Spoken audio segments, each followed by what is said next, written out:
Waste bandwidth. This is the way it's going, is it? I'm amazed. Like, oh my god, everything. But yeah, it's not so surprising really. I mean, we're always ranting on about the government of America being this kind of nasty organism, and then we act surprised and outraged when they start turning away perfectly innocent people who have absolutely no terrorist connections whatsoever from their country, and that's the way of it. It's not nice. It's not nice at all. I'm kind of glad to have seen this, really, and to have heard about this, because my wife, she want to go to Texas. She want to see all those places you'd see in the westerns and that, all those huge national parks that are nothing but sand and rock, you know. And so obviously, like, I would have gone along with her. And yeah, if this dude got this reaction from like a friend making a joking message about not taking bolt cutters on the plane and being kind of tired looking and wearing a belt, yeah. And that's the reaction he got for this minor shit on the internet. Can you imagine what would happen if they checked out like any of my videos, like the waterboarding video or something like that? Like, yeah, they probably already got me on some list, you know. And same goes for you, Mr. Bedlam, you know. It's just like, yeah, best to maybe stay away if that's the way it's getting. More and more people are reporting this, so obviously it's getting worse, like they're tightening up security. Obviously it's been a while since Al-Qaeda has managed to strike in America. So all of their energy is being used up in Iraq and in the Middle East, but yeah, obviously they're fearing of it.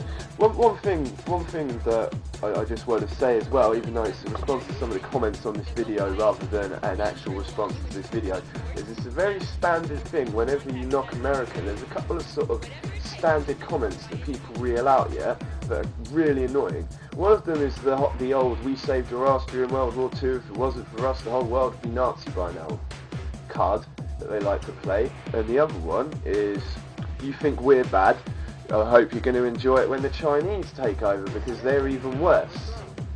Now for starters, yeah, that comment just shows an absolute lack of any kind of mental acumen or any sort of amount of brain cells whatsoever. Yeah, that's like saying, alright, I stab babies, but at least I don't stab those babies and then rape their dead corpses. You know, I'm bad, but there's worse people out there than me. That is so fucking stupid. Right, so that's an annoyance. The other thing that's an annoyance about it though, is China hasn't spent the past fucking 100 years meddling in other countries' affairs. And like I say, they don't meddle in other countries' affairs, they're just too busy stamping on their own population. Obviously people aren't so annoyed by Chinese because we're not constantly having Chinese culture shoved down our throats. We're not turning on television to see like lame Chinese shows about a group of people who hang out in a bloody coffee shop. You know what I mean?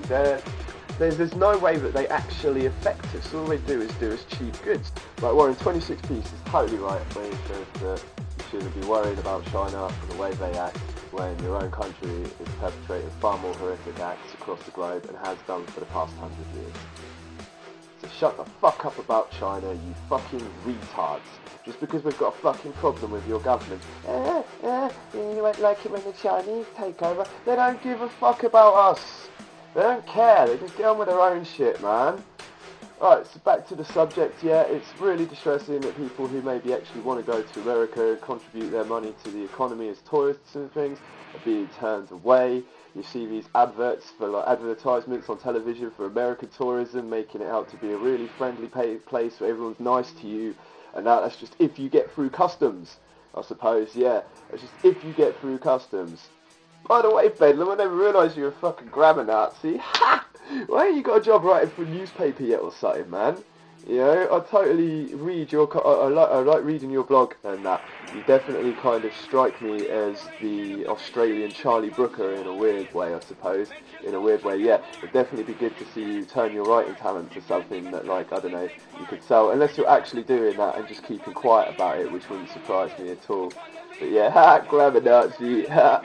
Yeah. Unless you're free, the machine will be prevented from working at all.